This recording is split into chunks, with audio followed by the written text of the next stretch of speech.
We're told to push, to hustle, to build and scale and optimize. We glorify effort not just as a means, but as a virtue. If you're not tired, you're not trying hard enough. But Lao Tzu would smile quietly at that, not with mockery, but with understanding, because he saw something most people miss, that the world doesn't move because of force, it moves because of balance. He didn't live in a world of deadlines. He lived in a world of rivers, and rivers never sprint. They simply flow, and yet they shape mountains. We are trained to believe that motion equals progress, that stillness is laziness, that rest is failure. But the Tao Te Ching whispers another truth, that doing more can mean achieving less, that striving can actually push things further away, that grasping tightens what should be released. By doing nothing, everything is done. That's not a contradiction, it's a correction. Lao Tzu didn't say, never act. He said, don't force, don't interfere with the natural unfolding of things. Don't try to shape the wind, let it blow. Don't try to control the river float. Because effort without harmony creates resistance, and resistance always costs more than it gives. Think of a tree. It doesn't rush to grow. It doesn't panic when the seasons change. It doesn't fight for light it reaches. It doesn't strive, it responds. And in doing so, it becomes itself. We are the only ones who believe we must earn our place in the world by exhaustion. Lao Tzu offered another way, one of alignment, not ambition, of gentleness, not domination, of sensing, not seizing. But that path begins with one painful realization, that most of our effort is fear in disguise, fear of falling behind, fear of not being enough, fear of the silence that arises when we stop running. And yet, that silence is the doorway, the moment when the mind softens, when the self loosens, and the way the Tao begins to reveal itself. So before you try harder, try softer. Before you chase the next thing, listen to what's already moving through you. Because maybe the only thing between you and peace is the myth that you need to earn it.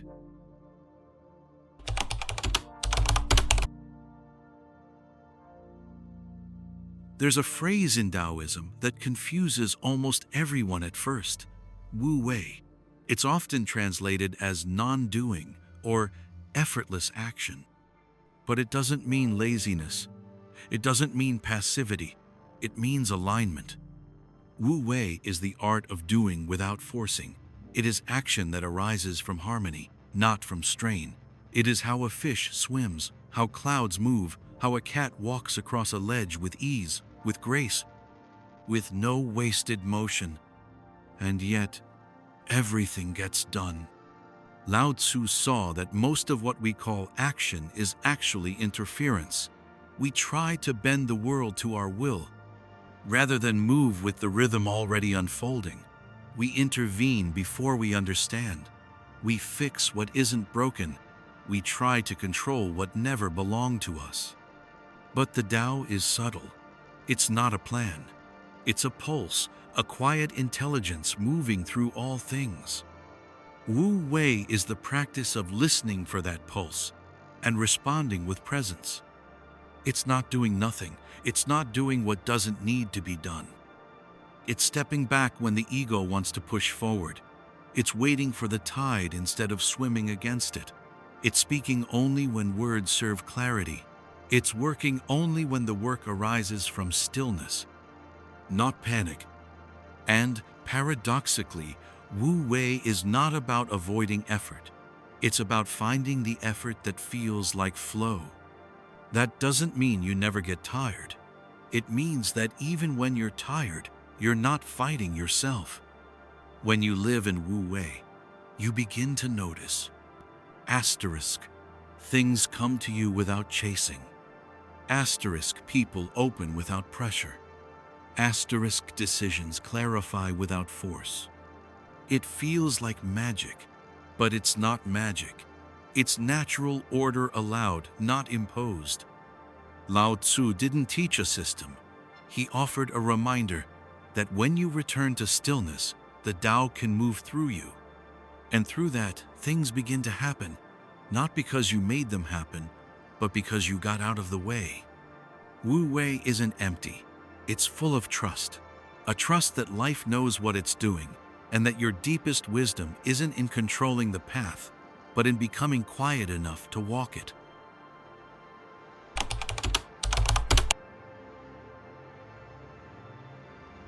Nothing in the world is softer and weaker than water, but for attacking the hard and strong, nothing can surpass it. Tao Te Ching, Chapter 78. If Wu Wei is the philosophy, water is its embodiment.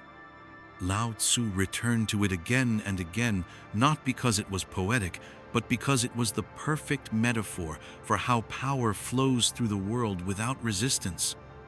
Water doesn't push. It doesn't demand. It doesn't struggle to become water. And yet, it carves stone. It shapes valleys. It finds a way through everything not by force, but by yielding. That's the wisdom hidden in the soft, in what bends, in what doesn't need to prove anything. Water doesn't declare itself superior. It simply arrives. And over time, it transforms everything it touches. We're taught to be fire, to burn bright, move fast, consume. But fire exhausts itself. Water endures. Where fire demands, water adapts. Where force breaks, water flows.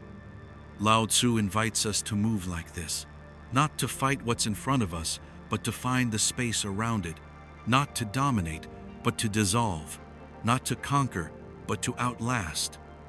The soft overcomes the hard, the gentle overcomes the rigid. You don't need to resist every obstacle. Sometimes you only need to surround it, to take its shape without becoming it, to pass through what others would try to break. This isn't weakness. It's a deeper strength, the kind that doesn't need recognition. When you are like water, you stop reacting, you start responding. You let life move, and you move with it. And slowly, a quiet power returns. One that doesn't come from control, but from surrender. Not as defeat, but as intelligence. Because the deepest wisdom doesn't roar. It drips, it pools, it waits. And in the end, it wins.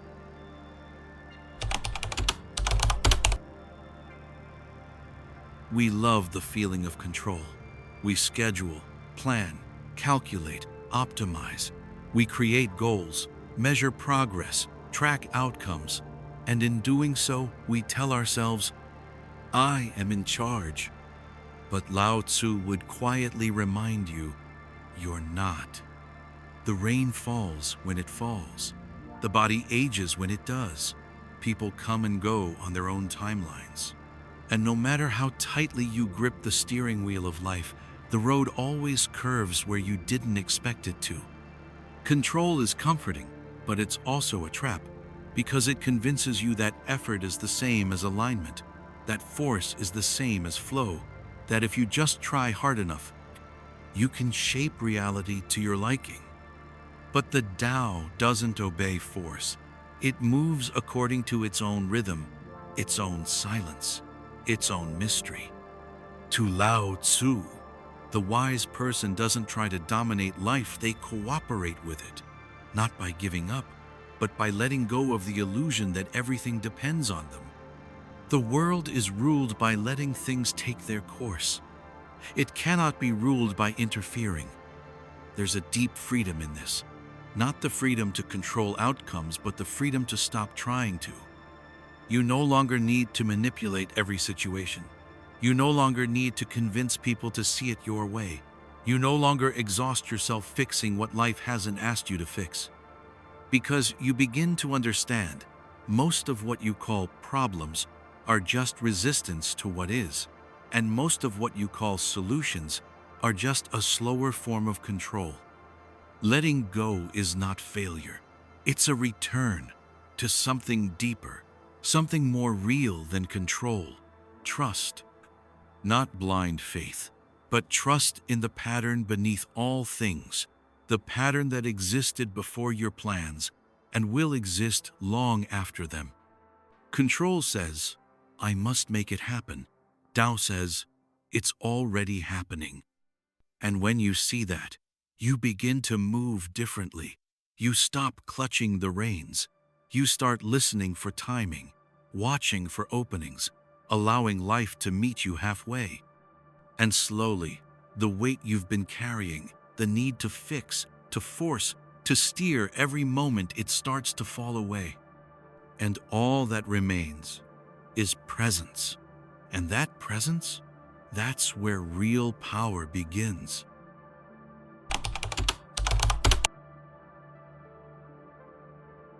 Ambition is loud, it demands, it plans, it climbs. It believes that if it moves fast enough, hard enough, long enough, it will win. But Lao Tzu saw something deeper. True power doesn't come from force. It comes from alignment. You can chase every dream. You can rise early, work late, read the books, build the brand. But if you are going against your nature, if your actions are not in harmony with the Tao, you will always feel friction. You will always feel that invisible resistance, no matter how much progress you make on paper. Because ambition says, go faster. Alignment asks, where are you going? Ambition says, take control. Alignment says, feel the current. Ambition is future-focused. It always lives in the next moment. Alignment lives here, now, in the quality of the action, not just the result. To live in alignment is to trust the natural rhythm of life, to know when to act and when to wait, to know that sometimes not acting is the highest form of intelligence. It's the bird flying when the wind rises. It's the seed growing not when you decide, but when the conditions are right. It's the leader who speaks after listening. It's the artist who creates not for approval, but because silence becomes unbearable. This is not passivity. It is presence, and presence is power without noise. Most people burn out not because they do too much, but because they do what doesn't match their rhythm. They ignore the signals. They chase timelines that aren't theirs. They try to fit their spirit into someone else's structure. Lao Tzu taught that alignment isn't something you create, it's something you remember. It's already inside you. Like water already knows how to flow downhill. Like the moon doesn't decide to shine, it just reflects. When you live in alignment, you stop asking, am I winning? And you start asking, am I in harmony? Because that is the real success. To move with life, not against it. To act without force. To rest without guilt. To know that just because you can push doesn't mean you should. And slowly, ambition softens, not into laziness, but into wisdom. And in that wisdom, you begin to do less, but everything you do begins to matter more.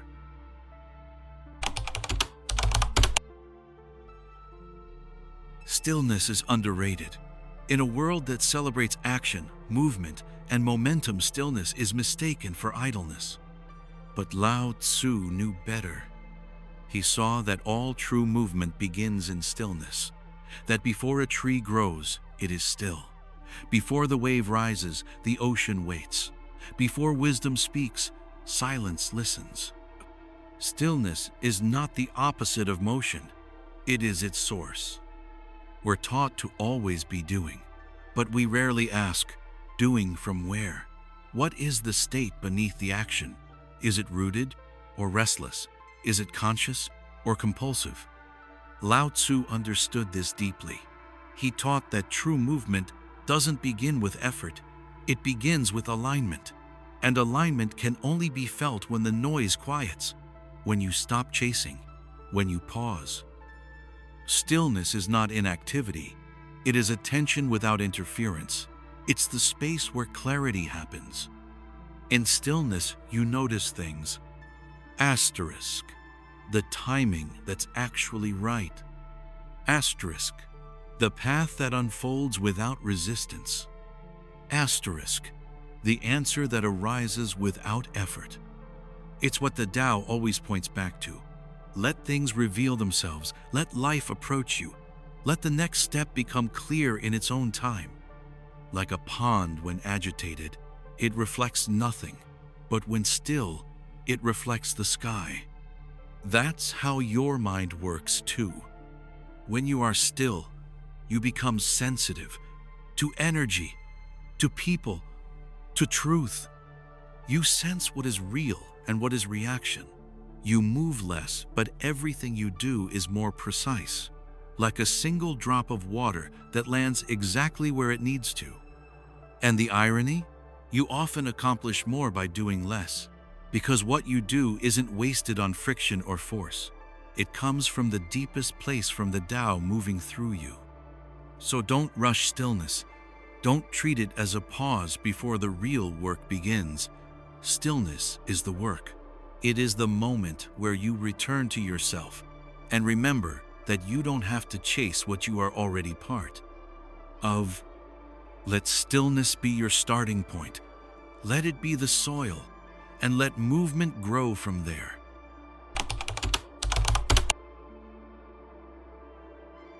We're taught that success is earned, that it comes at a cost of effort, of time, of self, that to achieve anything meaningful, you must strive for it endlessly.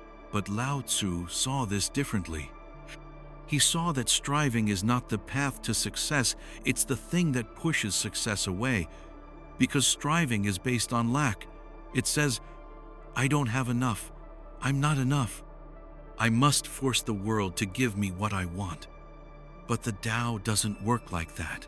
It isn't a machine, it's a river. And the river doesn't move because it's striving. It moves because it is. Lao Tzu taught that the greatest success often comes to those who do the least, not because they are passive, but because they are aligned. They don't chase. They allow. They don't grab. They receive. They don't demand outcomes. They trust the unfolding. This kind of success isn't always loud. It doesn't always look like status or achievement, but it's real and it's rooted. It looks like a farmer who plants seeds and lets the season do its part, like an artist who creates from stillness, not ambition, like a teacher who speaks when the student is ready and not before. This is not failure. This is deep intelligence. Striving is built on the fear that nothing will happen if you stop pushing. But Tao says, things happen when you stop interfering. By not striving, everything gets done. Because when you're not grasping for control, you make space for what wants to arrive. When you stop forcing timing, you align with perfect timing. When you stop trying to be someone else, you become exactly who you were meant to be. This is the secret that makes no sense to the modern mind, that success without striving is not only possible, but often inevitable when you let go. When your presence is clear, your actions become subtle, your choices become wise, and your influence becomes effortless. You do less, but everything you do lands. You say less, but everything you say matters. You stop chasing the world, and the world begins to come to you, because you're no longer in the way.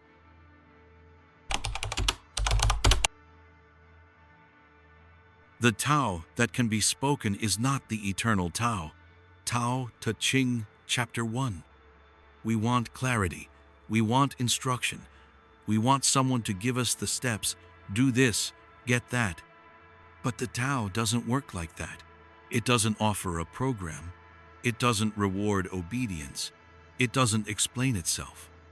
And yet, it is always speaking, not in words, but in wind, in still water, in the way the leaves shift when no one is watching. Lao Tzu knew Truth cannot be held. The moment you grasp it, you distort it. The moment you name it, you limit it. The Tao is felt, not understood. It is known by the one who was quiet enough to hear it. This is why the wisest people say less, why the most powerful ones seem effortless, why the most rooted lives are the ones not built on rules but on rhythm. The Tao teaches by showing, by pattern, by absence, by letting you fall and feel. And so, Lao Tzu didn't argue. He didn't try to convert or convince. He wrote a book that doesn't explain, it points. It leads you to silence, then bows and disappears. Because real understanding doesn't arrive through explanation, it arrives through experience. When you sit in the stillness long enough, when you let go of the search for answers, something inside begins to open. You stop asking the Tao to speak, and you start watching how it moves. Through the curve of a river, through the way someone breathes when they're truly at peace, through the path that seems to draw itself beneath your feet, without effort, without strategy, without fear.